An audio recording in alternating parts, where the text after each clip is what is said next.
অন্যের সফলতা দেখে যখন আপনি খুশি হবেন তখন আপনার সফলতাও নিশ্চিত। আসসালামু আলাইকুম, রেজিনা লাইভ ব্লগে আপনাদের সবাইকে স্বাগত। দূরে এবং কাছে যে যেখান থেকে আমার ভিডিওটি দেখছেন আশা করি সবাই ভালো আছেন। আলহামদুলিল্লাহ আমরাও ভালো আছি। আজকে ব্লগটি শুরু করেছি আমার কিচেন থেকে। আগে কিন্তু আমি কড়াইয়ে সরিষার তেল গরম করে তাতে কিছু রসুন থেঁতা করে দিয়েছি, তারপরে শুকনো মরিচ এবং কিছু মিষ্টি জিরা এগুলো দিলে না তেলে খুব সুন্দর একটা গন্ধ আসে। আর যখন দেখবেন যে সুন্দর একটা ফ্লেভার এসেছে তখনই কিন্তু আপনি এই বুঝতে পারবেন যে হ্যাঁ, মিষ্টি জিরা এবং রসুন ভাজাটা একদম সুন্দরভাবে হয়ে গিয়েছে। তো এগুলো খুব সুন্দর করে হালকা একটু আঁচে ভেজে নিয়ে তারপরে কিন্তু আমি বাকি যে কাজটা সেই কাজটা করব। আর এই যে বড়ইগুলো কিন্তু আগে আমি সেদ্ধ করে পানি ঝরিয়ে বড়ইয়ের যে বোটাটা থাকে সেগুলো ফেলিয়ে খুব সুন্দর করে কিন্তু আমি পানিটা ঝরিয়ে এখন এই তেলের মধ্যে দিয়ে দিলাম। একদম ঘরে থাকা উপকরণ দিয়ে ৫ মিনিটের মধ্যে কিন্তু আপনি টক ঝাল মিষ্টি বার্মিজ আচারের স্বাদ পাবেন। একদমই কিন্তু মানে কোনো রকম এক্সট্রা মসলা আপনাকে ব্যবহার করতে হবে না। ঘরে থাকা মসলা দিয়েই কিন্তু আপনি বার্মিজ আচারের স্বাদ পাবেন। আসলে বার্মিজ আচারের একটা বিশেষত্ব বা গোপনীয় টিপস হচ্ছে ওনারা কিন্তু মসলাটা বেশি ব্যবহার করে। আর মসলাটা কিন্তু অনেকটাই একদম দানা, দানা ব্যবহার করে। আর এ কারণেই কিন্তু বার্মিজ আচার খেতে বেশি ভালো লাগে। আর প্রত্যেকটা উপকরণ কিন্তু একদম ঠিকঠাক। যেমন মিষ্টিটাও কিন্তু একদম কড়া করে ব্যবহার করে, মসলাটাও কিন্তু বেশি ব্যবহার করে। সব মিলে কিন্তু ওনাদের আচারটা একদম লোভনীয় হয়ে ওঠে। তো ঠিক সেইভাবে কিন্তু আজকে আমি টক ঝাল মিষ্টি বড়ইয়ের আচারটি তৈরি করব। দিয়ে দিলাম কিছু গুড়। আসলে কুশারের গুড় দিলে না বড়ইয়ের আচারটা কিন্তু অনেক বেশি আঠালো হয় আর খেতেও কিন্তু অনেক স্বাদ লাগে। অনেকে কিন্তু চিনি দিয়ে আচার তৈরি করে, কিন্তু আমার কাছে গুড় দিয়ে আচার তৈরি করতেই বেশি ভালো লাগে। এতে করে স্বাদটা আমার মনে হয় অনেক বেশি বেড়ে যায় আর আচারটা অনেক বেশি আঠালো হয়। আর সে কারণে কিন্তু খেতেও অনেক বেশি ভালো লাগে। তো ওই গুড়গুলো দিয়ে যেহেতু কোনো রকম পানি কিন্তু আমি ব্যবহার করব না। তো এভাবে কিন্তু এই যে নেড়েচেড়ে ২ মিনিট ঢাকনা দিয়ে রেখে দেব। আর এতে করে কিন্তু গুড়টা খুব সুন্দর করে মিশে যেয়ে আচারটা খুব সুন্দর হবে। আর এদিকে কিন্তু আমি আগে থেকেই মসলাটা মানে আচারের যে পাঁচফোড়ন মসলা, শুকনো মরিচ এগুলো কিন্তু ভেজে নিয়েছি। এখন এগুলো ব্লেন্ডারে কিন্তু আমি গুঁড়ো করে নেব। কিন্তু অবশ্যই এগুলো না একদমই মিহি করব না, বেশ দানা, দানা ভাব একটা রেখে দেব।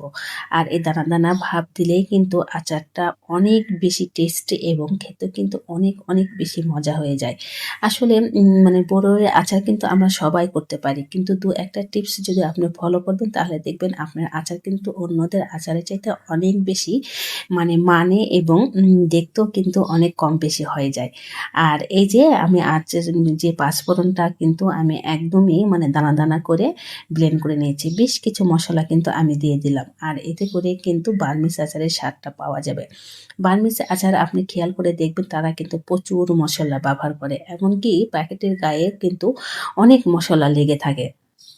আর সে কারণে কিন্তু ওনাদের আচার খেতে অনেক, অনেক বেশি ভালো লাগে। তো ঘরে থাকা উপকরণ দিয়ে কিন্তু আপনি নিজেও ৫ মিনিটের মধ্যে এভাবে বার্মিজ আচারের স্বাদে ঘরেই তৈরি করে নিতে পারবেন বড়ইয়ের আচার। আর বড়ইগুলো কিন্তু আমি রোজার মধ্যে শুকিয়ে নিয়েছিলাম।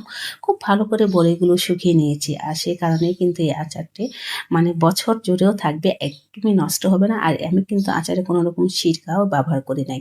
এমনিতেই কিন্তু আচারটা অনায়াসে আপনি ঘরে রেখে একটা বছর ধরে খেতে পারবেন। একদমই নষ্ট হবে না, কোনো রকম কোনো ফাঙ্গাসও পড়বে না এবং স্বাদেরও কোনো হেরফের হবে না। আসলে বড়ই আচার খেতে কিন্তু পরিবারের ছোট বড় সবাই ভীষণ পছন্দ করে। স্কুল গেটের সামনে কিন্তু আমরা বড়ই আচার খাওয়ার জন্য একদম লাইন ধরতাম। মামাদের আচারগুলো কিন্তু অনেক বেশি টেস্ট লাগতো। কেন জানেন? তারা কিন্তু অনেক বেশি মসলা ব্যবহার করে। আচারে একটু মসলার ভাবটা বেশি করে দিবেন তাহলে দেখবেন আপনার আচারটা কিন্তু স্বাদে একদম দ্বিগুণ হয়ে গিয়েছে। তো একদম খুবই অল্প উপকরণ এবং একদম অল্প সময়ের মধ্যে আমার আচারটা কিন্তু এই রেডি হয়ে গেছে। এখন কিন্তু আমি চুলাটা অফ করে দিব। তারপর একটু ঠান্ডা করে একটা প্যানে নামিয়ে নেব। আর এভাবে কিন্তু আপনিও খুব সহজে বড়ইয়ের আচার তৈরি করে নিতে পারেন। আমার ছোট্ট ভিডিওটি যদি ভালো লেগে থাকে অবশ্যই লাইক দিবেন এবং কমেন্ট করবেন। আর আপনাদের কমেন্ট পড়তে কিন্তু আমার বরাবরই ভীষণ ভালো লাগে। মাশাআল্লাহ আচারটি কিন্তু পরিবারের ছোট বড় সবাই খেয়ে খুব, খুব প্রশংসা করেছে। তারপরে কিন্তু এই তো রান্নাঘর থেকে চলে এসেছি একটুখানি স্বস্তি এবং ভালো লাগার জন্য আমার ব্যালকনিতে। এসে দেখি নীল অপরাজিতা আর এইদিকের এই ফুলগুলোতে আমার ব্যালকনি একদম মানে ফুলে আর রোদে বাতাসে ঝলমল করছে। তো যেহেতু রান্নাঘরে অনেকটা সময় সময় ছিলাম, তারপরে কিন্তু ব্যালকনিতে এসে মনটা একদম ভালো হয়ে গেল। তো সবাই ভালো থাকবেন, সকালের সুস্বাস্থ্য কামনা করে আজ এখানেই বিদায় নিচ্ছি। আবারও দেখা হবে পরবর্তী ভিডিওতে। আর আমার অসংখ্য ভুলগুলো কিন্তু অবশ্যই আপনারা ক্ষমা সুন্দর দৃষ্টিতে দেখবেন। আপনারা ভালোবাসেন বলে কিন্তু আজও আমি এই ইউটিউব জগতে টিকে আছি। শুধুমাত্র আপনাদের ভালোবাসাতেই আমার সবকিছু পাওয়া এবং প্রাপ্তি।